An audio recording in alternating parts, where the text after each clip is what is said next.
Que Jésus te soutienne.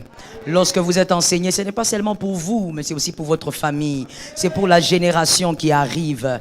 Vous êtes équipés, pas seulement pour vous, mais ceux qui viendront aussi après vous. Et j'aimerais qu'aujourd'hui, s'il vous plaît, que surtout les parents écoutent convenablement. Parce qu'il peut très bien arriver, comme on l'a dit hier, l'esprit de Python a une cible. Il peut arriver que vous soyez la cible de cet esprit, mais que l'esprit cherche à atteindre vos enfants. Et vous devez avoir déjà des signes, des symptômes connus. Lorsque vous verrez ça auprès de vos enfants, vous saurez qu'ici, le Python a déjà commencé à agir. Est-ce qu'un parent m'a entendu? Donc vous devez écouter, vous parents, écoutez pour double. Vous écoutez pour vous, vous écoutez aussi pour les enfants que vous élevez. Nous avions dit hier, on a parlé de beaucoup de choses, on a donné de la définition du Python, de l'esprit du Python, on a donné le verset clé, c'était dans Actes 16, 16 à 18, n'est-ce pas? Et on a aussi parlé des catégories des chrétiens, parce qu'on ne peut pas parler de la cible du Python sans parler des catégories. On a parlé de combien de catégories, s'il vous plaît? 5, merci. On peut énumérer rapidement. Première catégorie. Pardon? Les convertis qui prennent du lait, deuxième catégorie. Les convertis charnels, troisième catégorie. Le converti totalement rationnel, quatrième. Le converti en sommeil et cinquième. Le converti renouvelé dans son intelligence par la parole de Dieu, évidemment. Aujourd'hui, nous ajoutons les stratégies des destructions de l'esprit du Python. On t'a dit hier que la cible de l'esprit du Python, c'était la quatrième catégorie, la cinquième. Donc tu sais de quoi on parle, c'est une suite, c'est un enseignement. Alors, les stratégies de destruction de l'esprit de Python sur la cinquième catégorie. Première stratégie, il parle à l'âme de sa proie en chuchotant dans ses pensées des paroles négatives à répétition. Il parle à l'âme de sa proie en chuchotant des pensées négatives à répétition. N'oubliez pas que selon le verset de Actes 16, 16 à 18, là où Paul a sorti l'esprit de Python du corps de cette femme était en train de parler. Et j'aimerais ici, à l'entrée de jeu, que quelqu'un me comprenne et que quelqu'un sache que l'esprit de Python, sa force et sa puissance est cachée dans la parole. Sa force et sa puissance sont cachées dans la parole. Plus il parle, plus lui devient puissant, mais aussi il vous affaiblit. L'esprit de Python, il asphyxie vos pensées en plaçant les siennes. Il vous répète des choses au niveau de l'âme. Il vous répète tellement qu'à un moment donné, vous aurez l'impression que c'est vous qui pensez, alors que ce n'est pas vous. C'est lui qui chuchote, il asphyxie la vérité par le mensonge. Et à un moment donné, vous commencez à croire en ces pensées comme si c'était vous qui étiez en train de penser. Que quelqu'un me dise, je veux être délivré ce soir. L'esprit de Python, la première stratégie, c'est qu'il parle. Il parle au niveau de votre âme. Il vous dit des choses. Il insiste, je dis à répétition. Rappelez-vous de cette femme dans Actes. On dit, elle parlait. Elle a fait même plusieurs jours et elle ne disait que la même chose. C'est incroyable. Elle ne disait que la même chose. Donc l'esprit de Python va commencer à répéter un mensonge pendant plusieurs jours jusqu'à vous convaincre.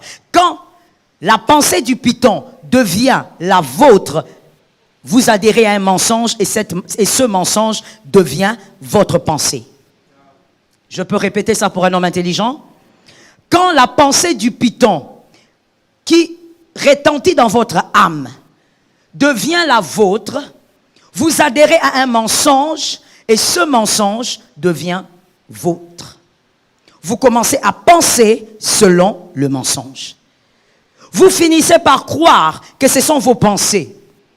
Et c'est ça son travail. Que quelqu'un me dise, c'est son travail. De cette manière, toi tu peux dire, moi je suis avocat, moi je suis médecin, moi je suis je ne sais pas quoi. Lui aussi, le Python dit, c'est mon travail de convaincre l'homme par la pensée. Et comme c'est son travail, il est doué.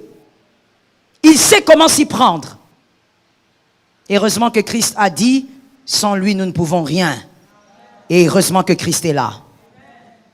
Retenez une logique et un principe important dans le monde spirituel. S'il vous plaît, arrêtez d'écrire, écoutez-moi d'abord. Il est important de comprendre ce que vous écrivez. Il est important de retenir pour la vie ceci. Peut-être que je ne serai pas là demain pour t'expliquer ça. Alors retiens pour toi et pour tes enfants. Dans le monde des esprits, on ne peut pas guider, on ne peut pas manipuler celui qu'on n'a pas convaincu au niveau des pensées. Même avec Jésus, écoutez d'abord, je n'ai pas fini. Même avec Jésus, Jésus ne conduit personne sans le convaincre. Même Jésus doit d'abord vous convaincre au niveau de vos pensées. Vous devez être convaincu que Jésus est le meilleur choix pour qu'il soit votre guide. Si Jésus ne convainc pas vos pensées, vous ne serez pas assis là. Si Jésus ne convainc pas vos pensées, vous ne comprendrez pas que Jésus est la meilleure option et que Jésus est l'essentiel. Tout se passe au niveau de vos pensées. Celui qui ne vous a pas convaincu au niveau de la pensée ne pourrait pas être votre maître. Le maître spirituel, que ce soit Christ ou que ce soit le diable, il devient votre maître d'abord en vous convainquant au niveau de vos pensées. Maintenant, vous pouvez écrire. Celui qui n'a pas vaincu donc à ce niveau ne pourra pas vous manipuler et ne pourra pas vous guider. Voilà pourquoi le python travaille au niveau de la pensée. La manipulation commence au niveau de la pensée. Il parle à votre âme. Il veut vous convaincre des choses. Bien-aimé, oh, je crois que c'est arrivé déjà à tout le monde ici. À des moments, tu as l'impression que ces pensées sont tiennes. Mais si tu es enfant de Dieu, tu vas réaliser que non, c'est pas normal que je réfléchisse comme ça. Le python souffle, il parle, il insiste. Parce qu'il veut que tu adhères à un mensonge. Quel type de pensée le python a l'habitude d'imposer dans nos âmes? Il y en a plusieurs, j'ai juste trié pour nous permettre de comprendre l'enseignement. Premièrement, vous pouvez écrire, premièrement, le python vous pousse à vous mépriser. Il essaye de placer ce genre de pensée en vous. Que vous puissiez vous sentir inutile. Il y a des moments où il y a des gens qui se sentent inutiles. Ils pensent à leur vie, ils pensent aux erreurs. Ils disent non, ça ne va jamais changer. Ce que j'ai eu à faire, c'est horrible, c'est grave. Je ne pense pas que moi je peux avoir une belle vie un jour. Le python est en train de répéter ça. Il vous répète ça, comme avec cette femme dans Actes. Il répète tous les jours, la nuit quand vous voulez dormir. Vous avez l'impression que c'est vous qui pensez, mais lui il parle. Il dit tu es inutile. Tu ne feras rien de ta vie. Tu es méprisable. Regarde comment tu as détruit ta vie. Tu as vu ce que tu as eu à faire en telle année, ça détruit ta vie. Il vous le répète jusqu'à ce qu'un jour, vous allez dire, c'est vrai, je suis méprisable. Et quand le python a installé un mensonge comme ça, il commence à vous guider vers la destruction. Que l'Éternel nous épargne. Deuxième type de pensée qu'il aime insuffler dans nos âmes. Il veut vous convaincre que vous devez mourir. Il y a des gens qui se réveillent comme ça et qui vivent comme ça. Ces personnes sont convaincues que la solution à leurs problèmes, c'est la mort. Tu ne t'es jamais posé la question pourquoi certaines personnes se suicident? Pourquoi un jeune homme de 14 ans peut monter sur un immeuble de 15 étages et il se jette? Tu t'es jamais posé la question? Comment un père de famille peut prendre du poison, mettre en face de lui, alors qu'il abandonne 4 enfants, 4 mignons enfants, et il boit le poison? Tu t'es jamais posé la question comment? L'esprit de Python, il est cet esprit aussi qui vous convainc que la solution à ton problème, c'est la mort. La solution à ton problème ne peut pas être la mort. Jésus a déjà réglé l'affaire mort là. Oh, j'aime ta foi, mon frère. Je vois dans tes yeux la foi. Que quelqu'un dise à son voisin, Jésus a déjà réglé cette affaire là. Oui, la solution c'était la mort, mais Jésus est déjà mort. Et il a dit tout est accompli. Tu ne peux pas mourir 2 fois pour une chose que Jésus a déjà portée. Ça tombe sur ta vie au nom de Jésus. Pendant que tu dis amen, tu es délivré de cet esprit. L'esprit de Python va te dire la solution c'est la mort. Tu dois te taillader les veines. Il n'y a pas de choix. Est-ce que tu ne vois pas que quand les gens vont apprendre ce scandale, tu n'auras pas de place, tu dois mourir. Et il va te le répéter. te le répéter encore. Il te regarde, il te dit, tu vois, regarde dans ta famille, tout le monde réussit sauf toi. Toi, tu n'es rien. La solution, c'est la mort. Tu dois mourir. Tu ne mérites pas de vivre. Attention. Je vous ai dit, les parents, s'il vous plaît, parce que les parents, on a beau parler, mais des fois, ils ne comprennent pas. S'il vous plaît, écoutez cet enseignement pour deux. Écoutez cet enseignement pour vous, mais pour vos enfants aussi. Vous pourrez remarquer certains symptômes, vous saurez quoi faire pour libérer votre enfant. Il y a des adolescents qui grandissent comme ça. Je dois mourir. Je ne peux pas vivre. Je ne vois pas pourquoi ma vie a un sens. L'esprit de Python est en train de répéter. Jusqu'à ce que la personne va adhérer à ce mensonge. Que Jésus nous aide. Troisième type de pensée. L'esprit de Python va placer dans l'âme de sa proie, toujours par rapport à la mort, mais des pensées qui vous imposent la mort. C'est-à-dire, vous ne voulez pas mourir, mais à chaque fois, vous avez l'impression que vous allez bientôt mourir. Vous avez peur. Vous vous réveillez dans la peur. Vous vous posez la question, mais pourquoi je me sens comme ça? Vous avez l'impression que la mort est autour de vous. Quand vous dormez, cauchemar de mort. Vous avez l'impression que la mort est là, mais vous-même, vous ne voulez pas mourir. Mais il y a comme une pensée qui monte en vous. Tu vas mourir. Même quand vous prenez un taxi, vous avez l'impression que vous allez mourir. Cette voix est en train de retentir. Quand vous vous réveillez le matin, vous allez vite voir si tous les enfants sont là. Parce que vous êtes au fait obsédé par une pensée.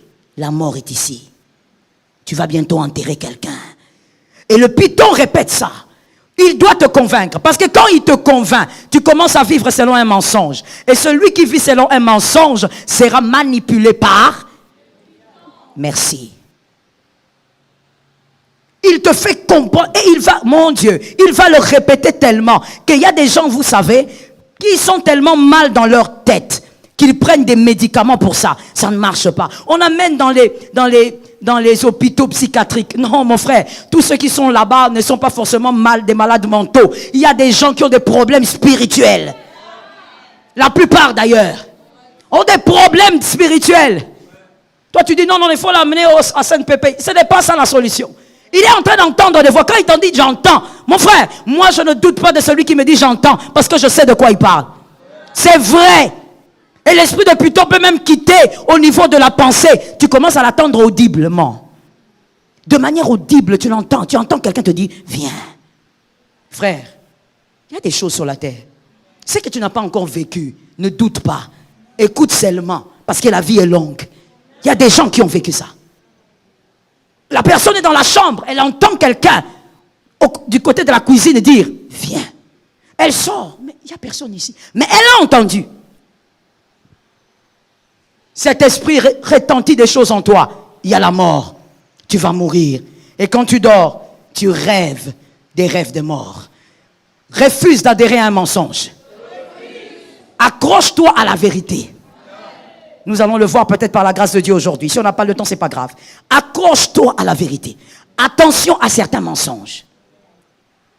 Quatrièmement, il va placer en vous des pensées d'isolement. Les pensées d'isolement, ce sont des pensées de ces personnes qui sont convaincues que tout le monde ne les aime pas. Et le Python va répéter ça dans votre esprit. On ne t'aime pas. Tu vois ici, on ne t'aime pas. Tu dois quitter ici. Tu dois partir. Tu vois dans ta famille, on ne t'aime pas. Regarde comment on traite les autres. Toi, on te traite toujours mal. On ne t'aime pas. Tu vois dans l'église, regarde comment on traite les autres. Toi, on ne te traite pas bien. Tu vois, on ne t'aime pas. Le Python va répéter cette pensée d'isolement. Parce que celui qui pense qu'il n'est pas aimé, la première réaction sera de... Très bien. S'isoler. Il va se dire, ah d'accord, comme on ne m'aime pas, je reste dans mon coin. Je les observe. Or, la stratégie du serpent a toujours été depuis Genèse que celui qui est isolé, c'est celui qu'on détruit.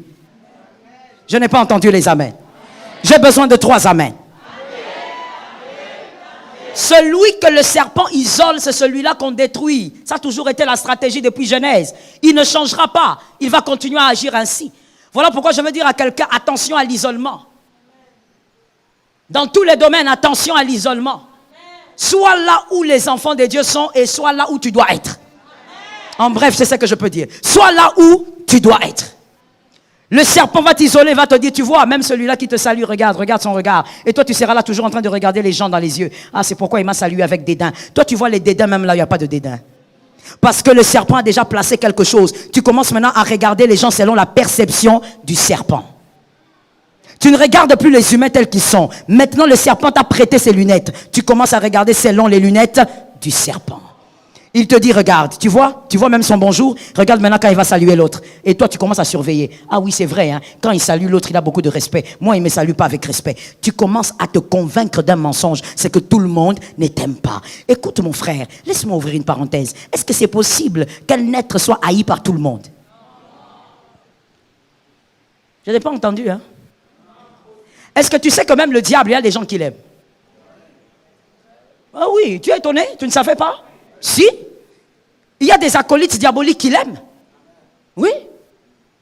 Tout le monde ne signe pas des pactes avec le diable parce qu'ils veulent avoir de l'argent. Il y a des gens qui aiment, ils veulent être des satanistes, ils aiment ça. Même le diable a des amoureux. Pourquoi toi tu penses que toi, il n'y a pas des gens qui t'aiment? S'il y a des gens qui ne t'aiment pas, il y a d'autres qui t'aiment. Et puis je veux que tu retiennes ceci. C'est quelque chose qui m'a guéri aussi. Écoute, quand tu penses aux personnes qui ne t'aiment pas, rappelle-toi toujours que ceux qui t'aiment sont plus nombreux. D'accord? Ceux qui t'aiment sont plus nombreux. S'il y a quelqu'un qui te méprise, il y a quelqu'un qui t'honore. Quand il te voit, il a envie de t'embrasser. Ainsi est la vie. Tu ne vas pas pleurer toute la vie parce que quelqu'un ne t'aime pas. Si quelqu'un ne t'aime pas, il y a des gens qui t'aiment. Et d'ailleurs, ceux qui t'aiment sont très nombreux. Et puis, il y a même l'amour de Jésus qui est là en plus. Je suis d'accord avec ton amen. L'amour de Jésus est un amour injuste. Il t'aime alors que tu ne mérites même pas son amour et tu ne mériteras jamais son amour. Même si tu te mets à faire seulement des œuvres saintes tous les jours, tu ne mériteras jamais l'amour de Jésus. Mais cet amour est déjà pour toi, cadeau. Que quelqu'un me dise c'est pour moi. Que quelqu'un me dise c'est déjà cadeau. Ah mais oui. Si les hommes ne t'aiment pas, Jésus t'aime. Et l'amour de Jésus c'est tellement plein, c'est full.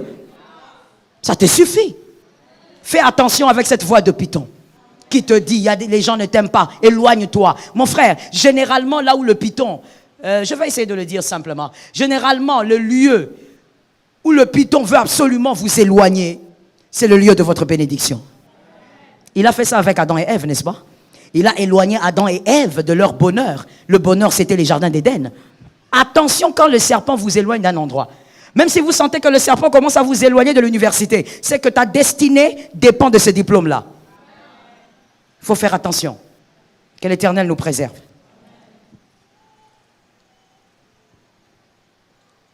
Fais attention avec ces paroles qui sont en train de crier dans ton âme de manière répétitive. Ce sont des paroles dangereuses. En bref, toute parole qui ne cadre pas avec la parole de Dieu, qui retentit continuellement dans votre esprit, doit s'arrêter aujourd'hui et maintenant. Ça tombe sur toi. Ça doit s'arrêter aujourd'hui. Que les parents disent Amen, parce que c'est pour vos enfants aussi. Ça doit s'arrêter. Vous savez, les enfants, c'est compliqué. Les enfants, ils ne vous disent pas tout, hein, surtout aux parents. Ah oui, ils ne vous disent pas tout. C'est comme ça que quand moi, je reçois des petits-enfants, en deçà de 10 ans, je sors les parents. Parce que les enfants ne disent pas tout. C'est devant quelqu'un d'inconnu que l'enfant peut parler. Il dit, tu sais, maman, il y a quelqu'un qui vient. Maman, tu sais, il y a quelqu'un qui entre dans ma chambre. Non, c'est qui? C'est le cousin. Non, c'est pas le cousin. C'est quelqu'un qui a un visage que la famille ne connaît pas. Qui vient toutes les nuits. Mais ça, maman ne sait pas. Papa ne sait pas. Alors, bien-aimés, soyez des parents éveillés. La 5e parole qui va imposer dans votre âme. Vous convaincre que vous êtes un mauvais père. Vous êtes une mauvaise mère. Vous êtes irresponsable. Vous n'arrivez pas à assumer vos responsabilités. Vous avez mal éduqué vos enfants. Et ça commence à retentir dans votre tête. Vous commencez à vous poser des questions. Pourquoi d'ailleurs je me suis marié? Pourquoi j'ai eu ces enfants? Je suis un mauvais père, je finirai comme mon père. Je suis une mauvaise mère, je finirai comme ma mère. Voilà. Je finirai alcoolique comme mon père, comme ma mère. Pourquoi j'ai fait des enfants? Il veut vous imposer cela. Écoutez, monsieur, vous qui êtes parents, madame, Il arrive à tout parent de commettre des erreurs. Mais ce n'est pas pour autant que vous êtes un mauvais parent. Avancez avec le Seigneur et éduquez vos enfants. La chose aussi qui fera que vous soyez des bons parents, c'est le fait d'éduquer vos enfants selon le Seigneur. N'éduquez pas vos enfants selon votre grand-père. Non, vous savez, dans ma famille, chaque fin du mois, mon grand-père avait toujours dit qu'il faut qu'on amène les petits enfants vers la tombe de la grand-mère. Monsieur, arrêtez d'aller à la tombe. Vous êtes en train d'ensorceler vos enfants. Je n'ai pas entendu, donc il faut que je répète ça. C'est qu'il y a des gens ici qui ont un problème avec les esprits. Je dis à quelqu'un, lorsque quelqu'un est mort, il est mort. Malgré l'amour que vous avez, vous ne pouvez pas aller à la tombe. Vous êtes en train d'envoûter votre propre vie et la vie de ces enfants-là. On ne va pas visiter les morts. Jésus a dit, laissez les morts enterrer leurs morts. Lorsque vous avez enterré un mort, même si c'était votre père, vous l'aimez beaucoup, vous avez fini avec lui. D'ailleurs, moi j'ai l'habitude de dire aux gens, je sais qu'on me trouve bizarre, mais quand quelqu'un est mort, il n'est plus là. Il n'est plus là. Moi, des fois, je ne vois même pas pourquoi je dois aller jusqu'au cimetière. Et bien sûr, je ne suis pas comprise à cause de ça. Parce que pour moi, il n'est pas là. Ce n'est même pas pour moi. La Bible dit qu'il n'est plus là.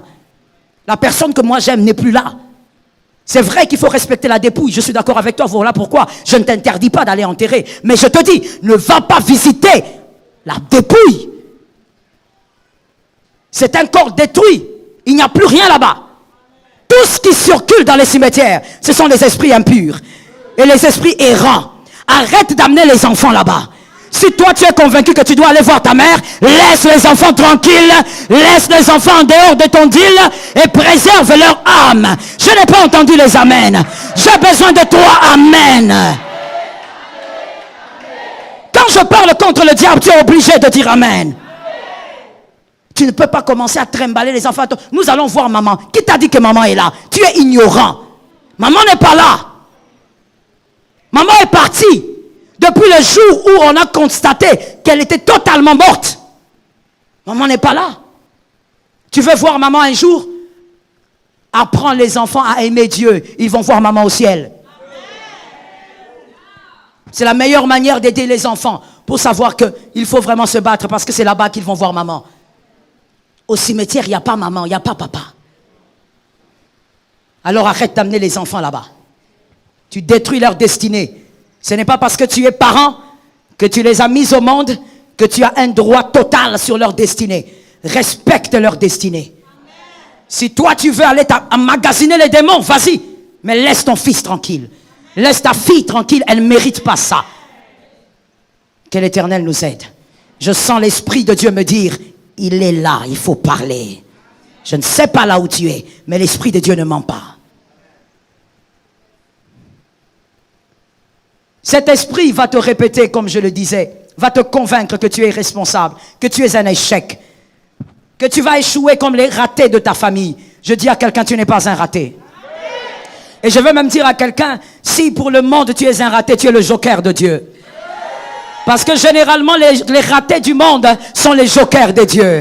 C'est comme ça que Gédéon pouvait dire, je suis le plus petit de la plus petite de plus petit. Et l'ange lui dit, tu es un vaillant héros. Tu es le joker de Dieu. Ça va marcher parce que toi, tu es là. Je dis à un homme, à une femme, si tu es un raté pour les hommes, pour Dieu, tu es le joker. Tout dépend de ta foi et tout dépend de ta compréhension. Est-ce que quelqu'un m'entend? Il y a quelqu'un qui va me dire, mais pourquoi Dieu aime utiliser les ratés pour les hommes? Mais parce que Dieu n'a pas la pensée des hommes. Les hommes que toi tu acclames ne sont pas forcément acclamés par Dieu. La Bible dit, vos pensées sont très loin de ses pensées à lui. Lorsque les pitons te disent, tu es un raté, dis-lui, je suis un joker.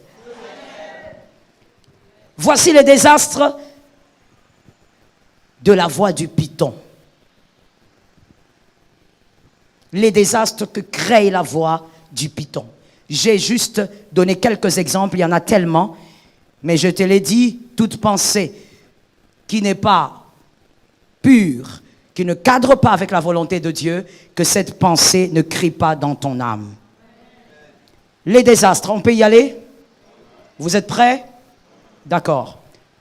Les désastres, premièrement, lorsque toutes ces pensées deviennent pour vous des pensées à vous et vous êtes convaincu de ces choses, la première chose c'est que la manipulation sur votre vie devient possible. Le python va vous manipuler, il va manipuler votre vie. Il va vous contrôler.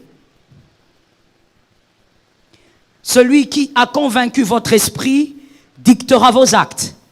C'est un fait. Parce que le python vous a convaincu au niveau de la pensée, il va donc commencer à dicter vos actes. Vous allez faire des choses en pensant que c'est vous, mais ce n'est pas vous. C'est un envoûtement total. Vous allez faire des choses qui vont vous détruire à petit feu, mais vous n'allez même pas réaliser que vous êtes en train de vous autodétruire. Vous êtes déjà sous la manipulation. Qu'on nous aide à avoir le silence, s'il vous plaît. Deuxième désastre. Cela va affaiblir votre foi.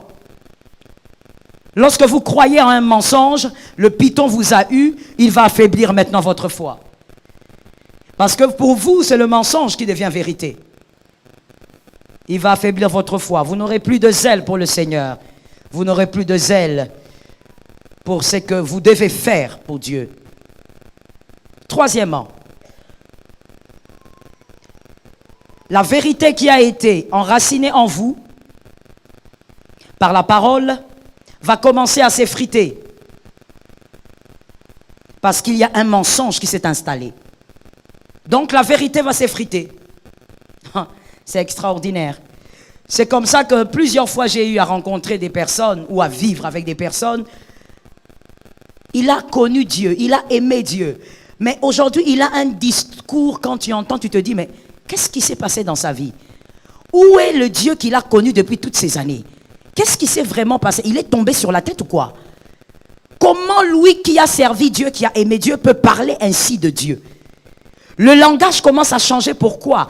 Parce que le langage, en réalité, dépend de ce que vous pensez. Or, vous ne pensez plus la vérité. Vous pensez le mensonge. Et vous commencez à parler selon le mensonge. La vérité disparaît. Ça, c'est triste. Quatrième chose, quatrième désastre. Vous allez douter de ce que Dieu dit ou de ce que Dieu vous avait dit. Vous allez commencer à douter. Vous allez vous poser la question, mais est-ce que vraiment, est-ce que ces choses vont arriver? Est-ce que ça vaut la peine même d'attendre? Est-ce qu'il faut vraiment attendre les promesses de Dieu ou l'accomplissement des promesses? Vous allez commencer à vous poser des questions bizarres, que quelqu'un me dise bizarre. Il y a des questions qu'un enfant de Dieu ne doit pas se poser. Oui, c'est peut-être étrange, mais si tu étais venu hier, tu vas comprendre. Il y a des questions qu'un enfant de Dieu ne peut pas se poser. C'est-à-dire, est-ce que Dieu va faire ce qu'il a dit? Ça ne se pose pas. Ce sont des questions qui ne se posent pas. Certainement, il le fera. Même avec les cheveux blancs sur la tête, mais je verrai ça. C'est comme ça. Un enfant de Dieu, quand il vit selon la vérité, certaines questions ne viennent pas sur lui. Mais quand le python t'a déjà eu, tu auras des questions bizarres. Est-ce que c'est vraiment Dieu qui m'avait dit? Est-ce que vraiment Dieu va faire? Est-ce que vraiment il faut seulement que je sois ici? Est-ce que vraiment il faut seulement que j'attende? Dieu a dit à Habakkuk, même si elle tarde. Il y a quelque chose qu'on ne comprend pas des fois par ce verset d'Habakkuk. Quand Dieu dit à Habakkuk, même si elle tarde à temps, c'est-à-dire que Habakkuk, je dois aussi avoir le temps de façonner ton cœur selon l'accomplissement des promesses. Je dois travailler ton cœur, Habakkuk. Il n'y a pas que la bénédiction qui doit arriver, mais ton cœur doit ressembler à la bénédiction que tu attends. Et donc je dois façonner ton cœur, Habakkuk, attends. Tu es pressé, mais tu n'es pas prêt. Que quelqu'un dise à son frère, tu es pressé, mais tu n'es pas prêt. Tu as peur de lui dire, c'est moi qui t'ai envoyé, il ne va rien te faire. Ici, là, c'est moi. Alors dis à ton voisin, tu es pressé, mais tu n'es pas prêt. Tu es pressé pour rien. On dit, attends, calme-toi.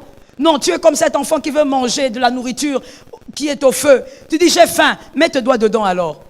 D'abord, 1, tu te brûles. 2, c'est pas cuit. Pourquoi autant de souffrance? Il y a des questions qu'un élu ne doit pas se poser. Quantième désastre. Nous sommes au 5e maintenant. D'accord. Le python va vous éloigner Lorsqu'il vous a évidemment convaincu, il va donc vous éloigner de tout ce qui peut raviver la flamme divine en vous. Tout ce qui peut raviver la flamme divine en vous, il va travailler pour que vous ne puissiez jamais vous y approcher. Il sait que vous avez un ami qui aime le Seigneur et qui parle du Seigneur. Oh, il va s'arranger pour que vous ne puissiez pas être à côté de cet ami-là. Vous allez commencer à trouver tous les défauts du monde autour de cet ami-là. Ce sont les mauvaises personnes que vous allez commencer à aimer.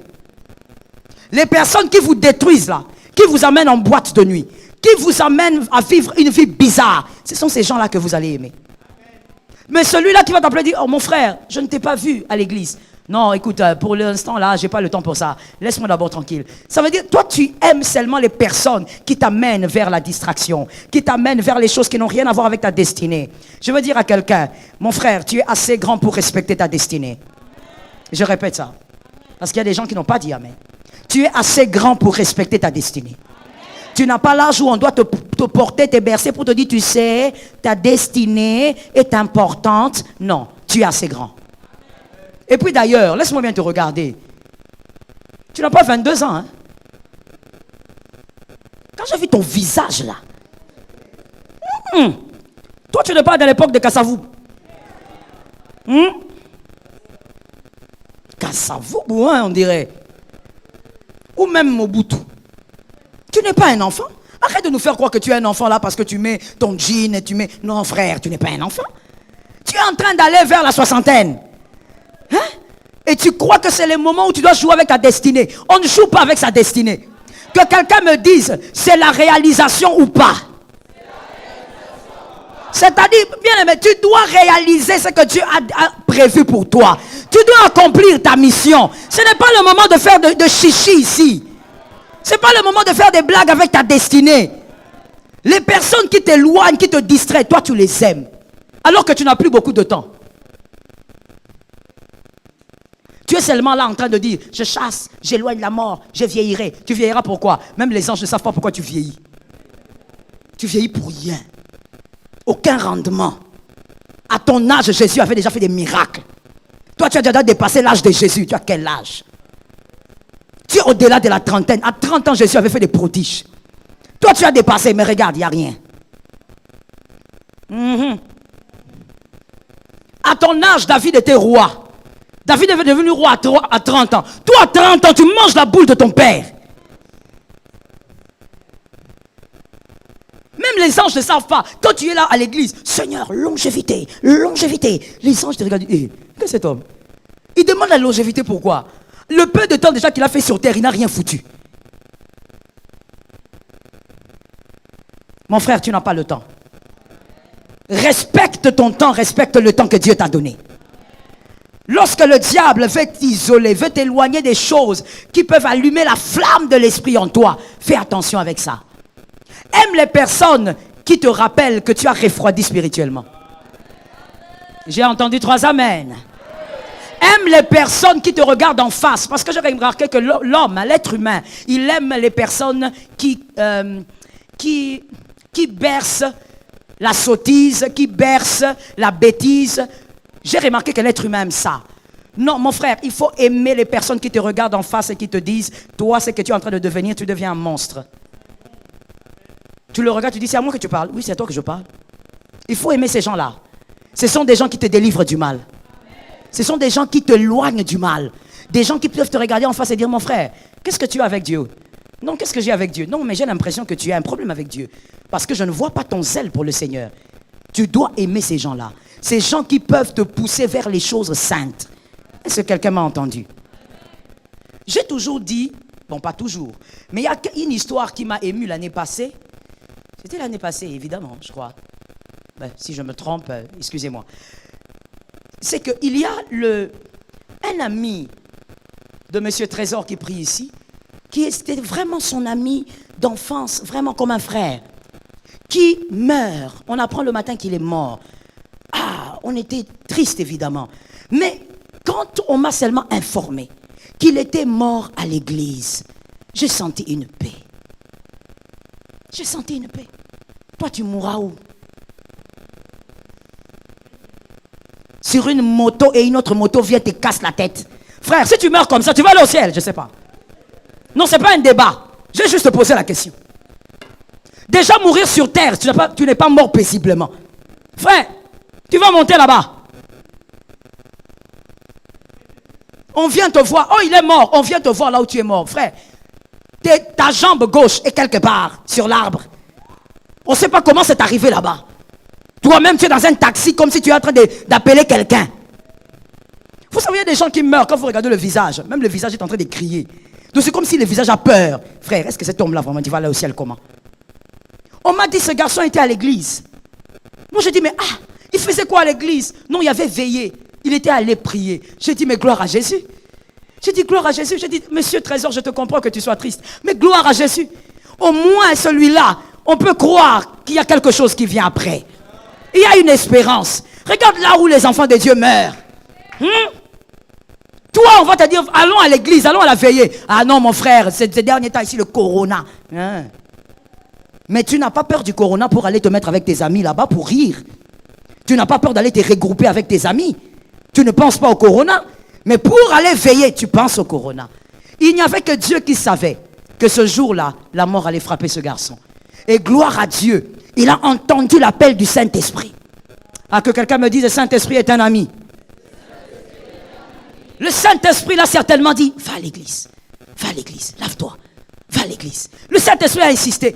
Peut-être même que si on lui posait la question, il allait nous dire, je ne sais pas pourquoi je suis parti, mais je suis parti. Heureusement qu'il a écouté. Toi, tu n'écoutes rien. Tu n'écoutes personne. Ni l'Esprit, ni Dieu, ni les hommes. Attention, mon frère. Sur la terre, c'est important que je dise ça. Je sens l'Esprit me le dire. Sur la terre, on n'écoute jamais personne. Il y a forcément quelqu'un que vous écoutez. Si tu n'écoutes pas Dieu, tu écoutes le diable. Si tu n'écoutes pas un homme qui est à gauche, tu écouteras l'homme qui est à droite. On écoute forcément quelqu'un. On n'est jamais têtu en face de tout le monde. Il y a forcément quelqu'un qui vous incline la tête. C'est ça la sagesse de la vie, à retenir. Comprenez aussi ceci. Toujours dans le point 5, le désastre 5. Lorsque le serpent vous éloigne des choses qui peuvent vous bénir, vous vous déformez. C'est une évidence. Nous voyons ça dans Genèse 3:10. Adam et Ève ont commis le péché. Ils se sont éloignés de Dieu. Première déformation, ils sont devenus nus. Ils sont devenus des Ichabod. La gloire était partie. Et lorsque Dieu est venu, Dieu était déçu, les a chassés du jardin. Ils se sont encore éloignés de Dieu, selon Genèse 4:18. Plutôt Genèse 4:8, excusez-moi, selon Genèse 4:8. Ils se sont encore éloignés de Dieu, parce que Dieu les a chassés. Et là encore, il y a eu encore une autre déformation. Caïn est arrivé.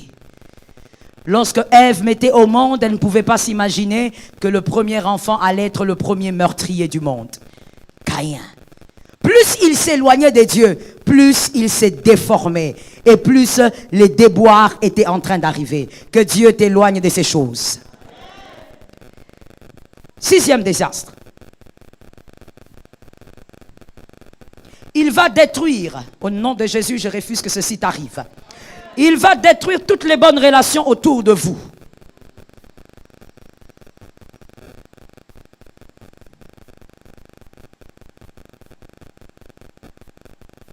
Parce que vous n'aurez plus confiance en personne. On l'a dit précédemment. Il va donc détruire toutes les bonnes relations autour de vous. N'oubliez pas que le python, il est là pour détruire. Donc tout ce qui peut vous bénir doit être détruit. Tout ce qui peut vous propulser, vous rendre intelligent, tout ça, ça doit être détruit. Le python est là pour détruire. Il va détruire toutes les bonnes relations autour de vous. Il va vous dire, regarde comment celui-là t'a trahi. Tu as vu comment Jacques t'a trahi? C'est de la même manière que Pierre aussi qui vient tout près là. Tu vois comment Pierre vient? Lui aussi va te trahir. Regarde d'abord son visage. Il a le même visage que Jacques. Ah non, la voix du python, c'est dangereux quoi. C'est dangereux. Il va te dire, regarde, tout le monde, tous les hommes sont des traîtres. D'ailleurs, il y a un terme que j'ai entendu dernièrement, mais j'aimerais pas le dire ici parce que c'est vraiment trop sale et je n'y crois même pas. Il va te dire, en tant que femme, il va dire, regarde, tous les hommes sont des traîtres. Est-ce qu'il y a un homme fidèle sur la terre? Tous les hommes sont des traîtres. Tous les hommes finissent par tromper leur femme. Il va te le répéter encore et encore. Et toi, tu diras, oui, c'est vrai. J'étais avec Jean-Louis. Je peux parler? Ma fille, tu me fais rire. Pourquoi tu me déconcentres? Tu vas dire, j'étais avec Jean-Louis. C'était en 1982. Il m'avait trompé. J'étais avec Jean-Luc. Toi, tu as beaucoup de gens. Tu localises seulement des gens. J'étais avec Jean-Luc. En 1990, il m'a trompé. J'étais avec Jean-Claude. Toujours des gens.